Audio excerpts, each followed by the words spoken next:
The Journey Beyond Fear by John Hagel III. 3 Tools to Achieve Your Full Potential.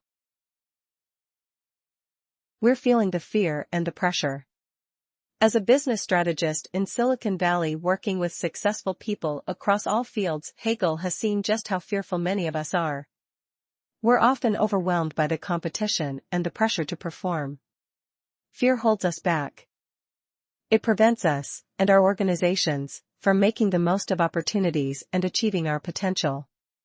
Through decades of experience, Hagel has identified 3 simple tools that can help us to move beyond fear, transforming our lives and careers. And it all starts with a story. Well, sort of.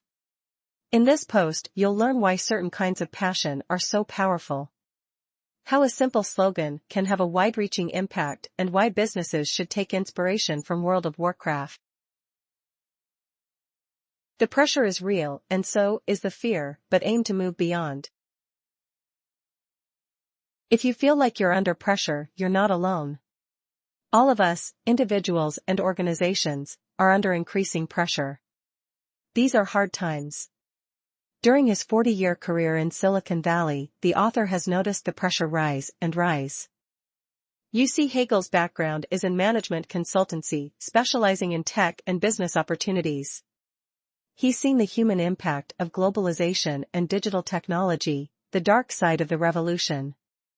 Years ago, he spotted a billboard by the highway right in the heart of Silicon Valley. On the billboard was this simple question: how does it feel knowing there are at least 1 million people in the world who can do your job? It feels stressful, right? With globalization, people across the planet can compete for your job. And now with rapid advances in technology, machines are your competitors too. Today the billboard might read, how does it feel knowing that there are 1 million robots who can do your job? No wonder so many of us feel under pressure. We may even feel afraid of the competition. Or we're scared that we may not be able to achieve our goals. The fear is there when we go to work and often when we come home too. Fear can be a powerful motivator. But is it a good motivator? Well, not really. Just look how a person acts when they're under pressure or feeling afraid. Their whole perspective changes. They focus on the short term and start to believe that rewards or resources are limited. Once the person believes this, they worry about who's going to win. They start thinking, for me to win, someone else has to lose. And as a result, rivalry increases and pressure mounts. It's a vicious circle, which has a profound emotional impact. Also, emotions can be contagious. Fear spreads from one person to another, increasing in intensity. It affects whole communities and organizations. But it doesn't have to be this way. Fear isn't the only motivator. Hope and excitement can motivate us too. Isn't it better to be driven by a sense of excitement rather than a fear of failure? Let's be clear though, we're not talking about living a life completely free from fear. It's an emotion we all experience from time to time. But we don't have to be defined by our fears. And we can find motivation elsewhere. Think of your life or your career as a journey, a voyage across the sea. You are the vessel right in the midst of this journey. And the journey is worth making because there are so many exciting opportunities out there. It's worth navigating stormy seas. But in order to get to your destination, you'll need motivation. And you'll need some tools. During Hagel's life journey, he has experienced a difficult childhood and 2 divorces and career challenges. Along the way, he's identified 3 tools which have helped him to keep going. These are tools that anyone can use. They'll motivate you and guide you and get you safely to your destination. They'll help you achieve your potential, no matter what. Next, we'll look at these 3 tools, what they are, and how to use them. That way you'll be ready to set off on the next part of your journey, a journey beyond fear leading to a land of opportunities. Find motivation in personal opportunity-based narratives. So we've seen that fear isn't such a great source of motivation. We need something else, a positive force that inspires us to set sail. Hagel's advice is to find a narrative. That's the first tool you'll need. Keep in mind that a narrative is not the same as a story. There are a couple of key differences. First, unlike a story, a narrative is open-ended. There are opportunities, but no resolution yet. Also, a narrative is a personal call to action. It's about us and what we do. In a story, we're a passive observer, while in a narrative, we're active participants. A narrative could be based on fear or on an opportunity. Obviously, Hagel recommends the latter. The best thing is to seek an opportunity-based narrative, which is focused on your ability to make a positive impact. That positive result could be business-related, like generating economic value.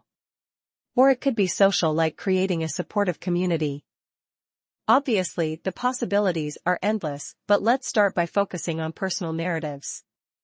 This kind of narrative can be hugely motivational, a source of inspiration at any point in your life. It took a while for Hagel to identify his personal narrative, but there were signs early on. In third grade, he did an aptitude test to see what kind of career he would be best suited to. He wasn't convinced by the results, which suggested that he become a priest or a social worker. But the test was right about something. Hagel had a strong drive to help others. In college, he got involved in political movements such as protests against the Vietnam War. Later, he started working as a management consultant, helping executives to deal with significant challenges. Helping others, this was Hagel's narrative and his source of motivation. It's remained a constant theme throughout his life and career. Now, as a business strategist, Hagel often helps clients to identify the narratives that are shaping their lives. You can do it too. Here's how to find your personal narrative in relation to your career or your life more generally. Start by asking yourself some questions. How do you see the future? Do you see it more in terms of fear and threat, or excitement and opportunity? Next, think about your expectations of others. What kind of collaboration do you want from the people in your life? Consider their motivations too. Is there a good reason for them to collaborate with you? Then reflect on the choices and actions that you're facing in the near future. Think about what you're likely to do and what that says about your motivations. And finally, work out what support you need. Not just collaboration, but actual help from others. It doesn't matter how self-sufficient you think you are. You'll have a better chance of succeeding if you ask for the right help from the right people. This kind of self-reflection will help you to better understand your narrative. As you dig deeper, you might discover some interesting truths. Maybe your career choices have been driven by fear more than opportunity. Perhaps something's been holding you back for years. But it's never too late to change. And you can expect your narrative to evolve throughout your life. It's an ongoing process, so keep reflecting on your motivations. That's the first step to achieving your potential and finding fulfillment. Institutional narratives matter too. Narratives aren't just for the individual. Institutions use them too. Take Apple for example. One of the company's early slogans was "Think Different." But it wasn't just a slogan, it was a powerful narrative that spoke to so many people. The concepts of individuality and creative expression resonate deeply. Think Different goes beyond buying a product. You could think of it as an invitation or a call to action.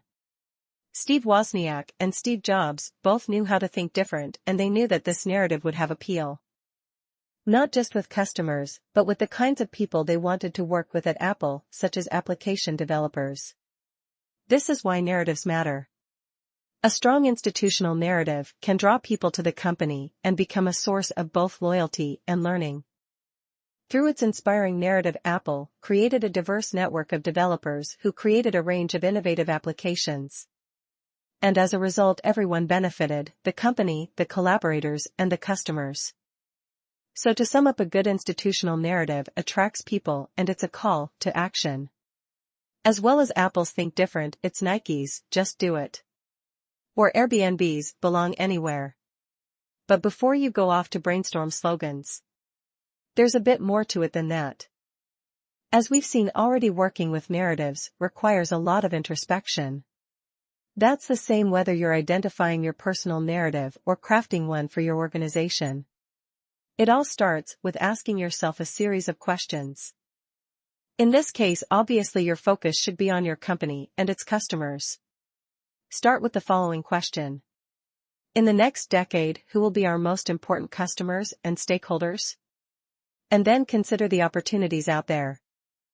Ask yourself, what opportunities can we help customers and stakeholders address? Finally, reflect on the actions that they'll need to take to pursue these opportunities as well as any challenges they may face. How will your organization inspire them to overcome difficulties? If you're still not completely sure what your institutional narrative should look like, here's an example. For a healthcare provider, the narrative might go something like this.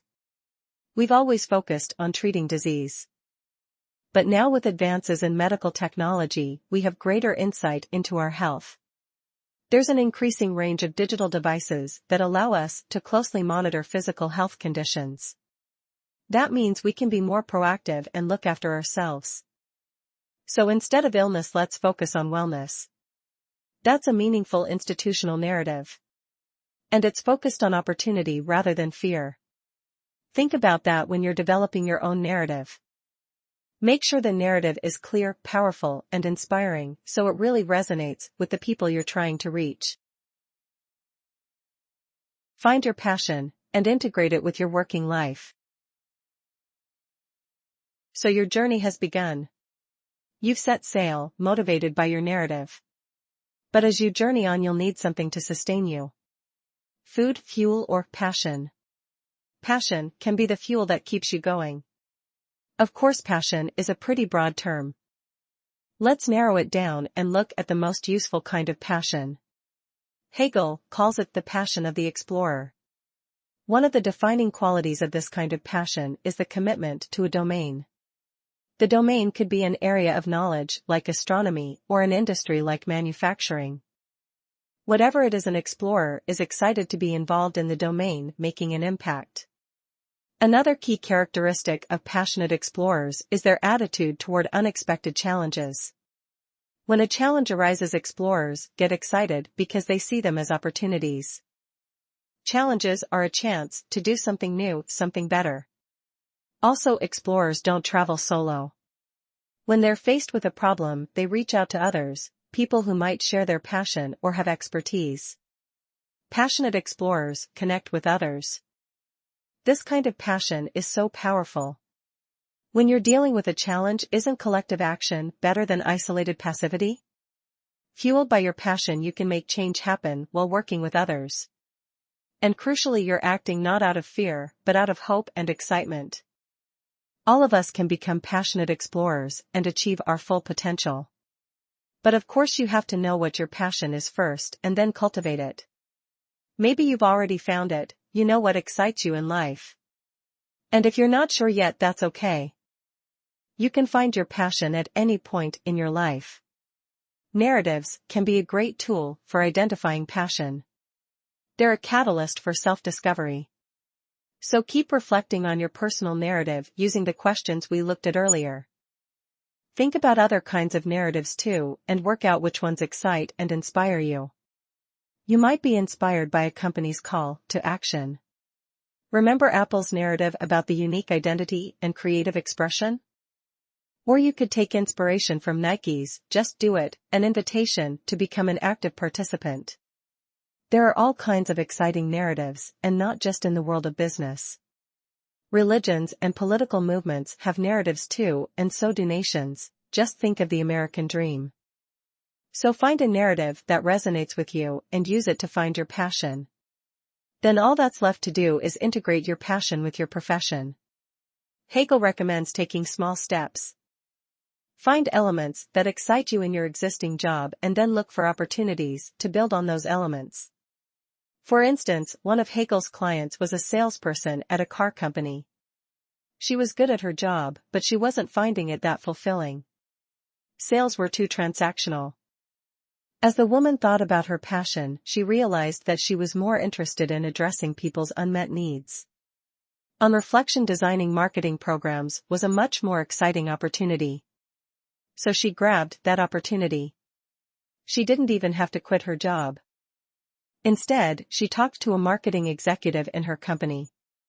He was so intrigued by her ideas and her passion that he moved her into his department. Now Hagel's client is excited to go to work every day. That's what happens when you identify your passion and integrate it with your job. By working together on learning platforms, we can unleash limitless potential.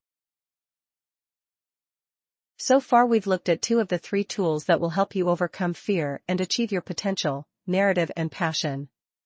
Both of these things are crucial. But as you continue your journey, they'll only get you so far. To reach your destination and your full potential, you'll also need something else: help from others. This is why the 3rd tool that Hagel recommends is learning platforms. He's such a passionate advocate for learning platforms that he's even in the process of creating his own. But before we get ahead of ourselves, let's take a moment to define the word platform. It probably sounds a bit vague. We're talking about platforms as governance structures. These structures have certain protocols for interaction which make it easier for members to connect and collaborate. LinkedIn is a platform. It's a structure with guidelines that allow people to interact in groups. But what we're interested in is something more specific: learning platforms. These kinds of platforms help users to learn together through action. Sometimes the best way to learn and solve problems is through crowdsourcing. This probably isn't the example you were expecting, but the online video game World of Warcraft is all about learning. As you enter this amazing virtual world and take part in interplanetary battles, you're actually using a learning platform. It's an environment where you learn through active participation. And as it's a multiplayer game, the learning is accelerated by interactions with others. Strangely, there aren't that many learning platforms in the business. But a good example is the online forum created by the software developer SAP many years ago. This online forum was a place for application developers to get help from each other. Whenever a developer had a problem, they could post on the forum, hoping that someone else had the solution. The platform soon became incredibly popular, attracting more than 2 million members. Everyone learned from each other, and SAP application developers became much more productive. The bottom line is that learning platforms help us to harness network effects.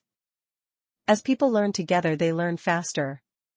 And that leads to significant improvements both for the individual and the organization.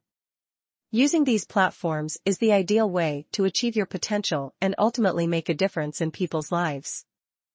That's why Hagel has been inspired to develop his own learning platform.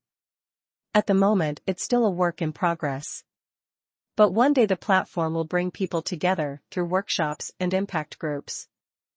The aim is to help people to develop their narratives, cultivate their passions, and make a real impact. In Hagel's words, it's the journey beyond fear. With the right tools and support, it's a journey that all of us can make. Final summary. You'll get so much more out of life if you can overcome your fear. To do this, find motivation in your personal narrative and identify what really excites you. Then find ways to collaborate with others, ideally through learning platforms. That way, whatever you're calling in life, you can achieve your true potential. And here's some more actionable advice. Use cellular organization.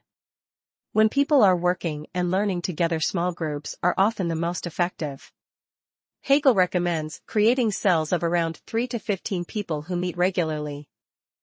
It's easier for small groups of people to form trust-based relationships, supporting each other and learning from each other. You can see this kind of structure everywhere, in churches, political movements, and even Alcoholics Anonymous.